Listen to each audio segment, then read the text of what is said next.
ചന്ദ്രഗ്രഹണം അവസാനിച്ചിരിക്കുകയാണ്. എന്നാൽ ഒരു കാര്യം നമുക്ക് അല്പം പോലും മനസ്സിലാകുന്നേയില്ല. ആ സമയത്ത് നാം അങ്ങനെ ചെയ്തത് എന്തുകൊണ്ടാ?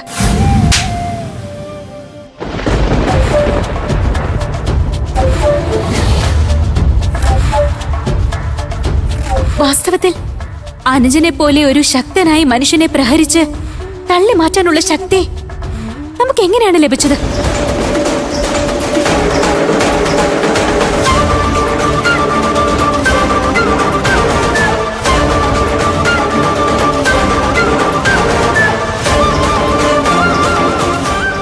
സത്യത്തിൽ നമ്മുടെ കരങ്ങളിൽ അത്രയും ശക്തിയുണ്ടോ?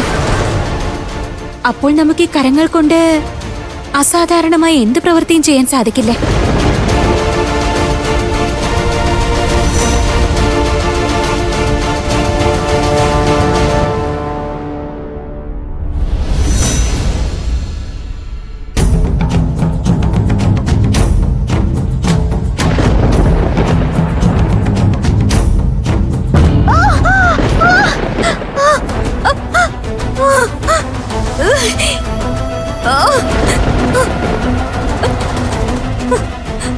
എന്നാലും നാം എന്തൊരു വിഡ്ഢിയാണ്! നിരർത്ഥകരമായ കാര്യങ്ങളാണ് ചിന്തിക്കുന്നത്. തലതിരിഞ്ഞ കാര്യങ്ങൾ മാത്രമേ മനസ്സിലേക്ക് വരുന്നുള്ളൂ. നല്ല വേദന എടുക്കുന്നുണ്ട്. നാം ഇങ്ങനെയൊക്കെ ചിന്തിക്കുന്നത് കൊണ്ടാണ് അരുന്ധതി നമ്മെ... അത് ശരിയാണല്ലോ. ഇത്രയേറെ സംഭവങ്ങൾ ഉണ്ടായിട്ടും നാം അക്കാര്യം ഓർത്തേയില്ല. അരുന്ധതി എവിടെയാണ്? അനുജൻ നമ്മെ പിതാശ്രീയുടെ അറയിൽ നിന്നും വലിച്ചിറക്കി കൊണ്ടുവന്നപ്പോൾ അരുന്ധതി ഉണ്ടായിരുന്നില്ലല്ലോ.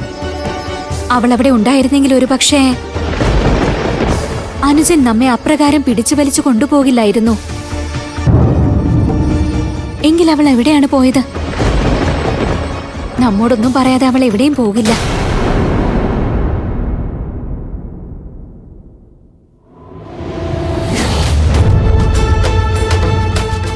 ഇതെന്താണ്? എന്തിനാണ് നമ്മുടെ മാർഗം തടയുന്നത്? നമ്മോട് ക്ഷമിച്ചാലും രാജകുമാരി, അവിടത്തേക്ക് അകത്തേക്ക് പോകാനുള്ള അനുവാദം ഉണ്ടായിരിക്കില്ല. ഞങ്ങൾക്ക് ആജ്ഞ ലഭിച്ചിട്ടുണ്ട്. ഈ അറയ്ക്ക് അകത്തേക്ക് പോകാൻ അവിടത്തേക്ക് അനുവാദമില്ല. അനുവാദമില്ലതോ? ആരുടെ ആജ്ഞയാണ്? അത് നമുക്ക് പറയാൻ സാധിക്കില്ല. ആജ്ഞയ്ക്കെതിരായി അവിടെ നിന്ന് എന്തെങ്കിലും ചെയ്താൽ ഞങ്ങൾക്ക് കൃത്യവിലോപം നടത്തിയതിനുള്ള ശിക്ഷയും ലഭിച്ചേക്കാവുന്നതാണ്. അതേ രാജകുമാരി, ഞങ്ങളുടെ കുടുംബം തെരുവിലിറങ്ങേണ്ടി വരുന്നതാണ്. ദയവ് കാട്ടിയാലും ഇന്നത്തെ ദിവസം ഈ അറയിൽ നിന്നും പുറത്തിറങ്ങാതിരിക്കൂ. സത്യമാണ് പറഞ്ഞത്. ഇക്കാര്യത്തിൽ ഇവർ തെറ്റുകാരല്ല. ഇവർ കേവലം അവരുടെ കർത്തവ്യം നിർവഹിക്കുകയാണ്. ഇന്ന് രാത്രി ഇവിടെ നിന്നും പുറത്തു കടക്കാൻ യാതൊരു മാർഗവുമില്ല.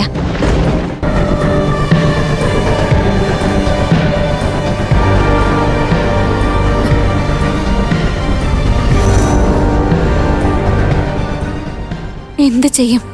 ഇനി നാം എന്ത് ചെയ്യും? നമുക്കിവിടെ സ്വസ്ഥമായിരിക്കാൻ സാധിക്കുന്നില്ല.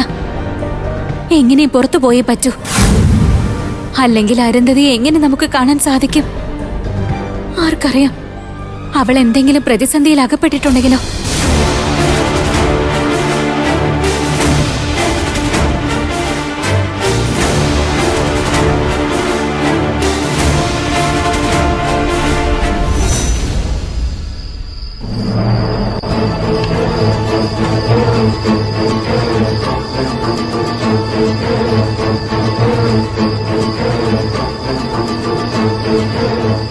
വരൂ മിത്രമേ, സമയം വെറുതെ പാഴാക്കരുത്.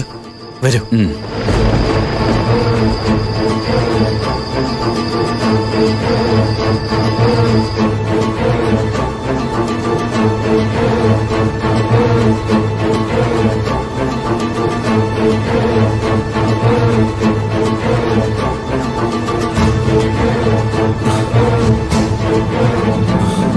അഭിരാജ്, നമ്മെ എവിടെ കൊണ്ടുപോവുകയാണ്? നമ്മൾ രൂപനഗരത്തിന്റെ അടുത്തേക്ക് പോകാതെ ഇവിടെ സമയം വ്യർത്ഥമാക്കുന്നത് എന്തിനാണ്? അഥവാ നമ്മൾ രണ്ടുപേരും കൈ ചേർത്ത് പിടിച്ച് കൊട്ടാരം ലക്ഷ്യമാക്കി പോയാൽ അവിടെ ആരും നിന്നെ മരുമകനായി സ്വാഗതം ചെയ്യില്ല, മറിച്ച് നിന്നെ ബന്ദിയാക്കും.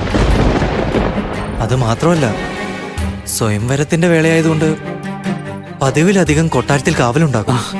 അതൊക്കെ ഉണ്ടായിരിക്കും. എന്നാലെന്താ? ഇത്രയേറെ സുരക്ഷയുള്ളപ്പോ കൊട്ടാരത്തിനകത്തേക്ക് കടക്കുന്നതില് എന്തെങ്കിലും പ്രത്യേക ഉപായം കണ്ടെത്തേണ്ടതാണ്.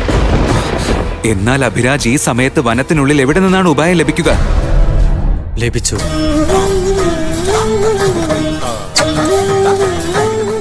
ഉപായം.